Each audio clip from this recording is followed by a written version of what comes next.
The third Republican primary debate is over in Miami. Here's a look at the 5 candidates who took part tonight: Christie, Governor Ron DeSantis, Nikki Haley, Vivek Ramaswamy, and Senator Tim Scott. Former President Donald Trump chose to skip tonight's debate, but he wasn't too far away. He held a rally less than 12 miles away from where the debate took place tonight. A lot of people say, oh, you're conservative. Not a question of being conservative. We're people with common sense, because it's really about common sense. It's not about you're conservative and you're this, but we're people that want to see borders, and we want to see education. We want to see low taxes. So let's go back now to tonight's debate. It wrapped up about an hour ago. NBC's Alice Barr has been there covering it all day, and she joins us live tonight from Miami with the very latest. Alice? Good evening, Heather and Anthony. So this was really a substantive debate tonight. You had the NBC News moderators working hard to keep the candidates on topic, and it really leaned heavily into foreign policy, other substantive issues like that, as we're just now a little more than 2 months away from the first Republican voters going to the polls in the Iowa caucus. In the third Republican presidential debate, a slimmed down 5 candidates aiming to narrow the field even more. You gave them stuff. I didn't give them anything. What's your story? They're trying to knock each other out of the way to become the main challenger to the overwhelming frontrunner, former President Trump. He owes it to you to be on this stage and explain why he should get another chance. He should explain why he didn't have Mexico pay for the border wall. Anybody who's going to be spending the next year and a half of their life focusing on keeping themselves out of jail and courtrooms cannot lead this party or this country. Mr. Trump again choosing to skip the debate, rallying instead outside Miami. Florida, great state. We love to be with you. Foreign policy featuring prominently in the first debate since the start of the Israel-Hamas war. You don't respond to an enemy and a terrorist with fear. You respond with strength.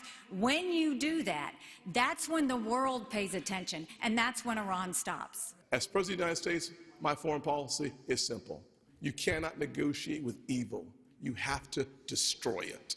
Ukraine aid, another key topic.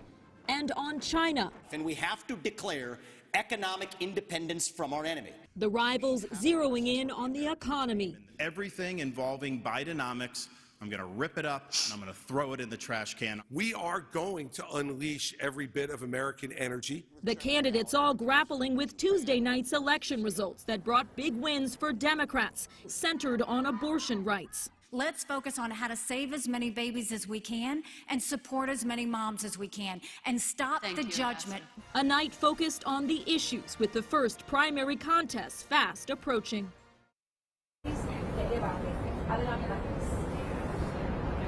And there were a few deeply personal attacks on stage tonight, though overall, again, it really did stick to the issues. Unclear, though, if any of the candidates answered the big question, why Republican voters should vote for them instead of former President Trump. Anthony and Heather. Alice, let's talk a little bit more about Governor Ron DeSantis. He just picked up a big endorsement from Iowa Governor Kim Reynolds. Did he do enough tonight to set himself apart as a front runner?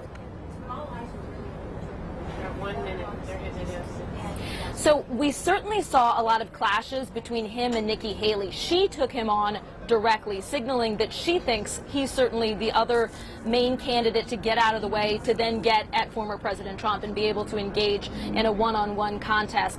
I think that Governor DeSantis did land some blows tonight. You know, he had some solid answers on the economy. He took some of the biggest swipes at former President Trump, which is something that has to happen if any of these candidates is going to make a serious dent in his lead. Alice Barr live tonight in Miami. Thank you so much for your insight. And here's 3 things to know about the upcoming election next year. Georgia's presidential primary is March 12th of next year. Florida's primary is a week later on March 19th. In July, we will find out who will run against President Biden during the 2024 Republican National Convention. That's going to be held in Milwaukee.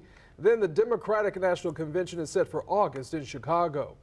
And the general election and the race to the White House will happen on November 5th of next year.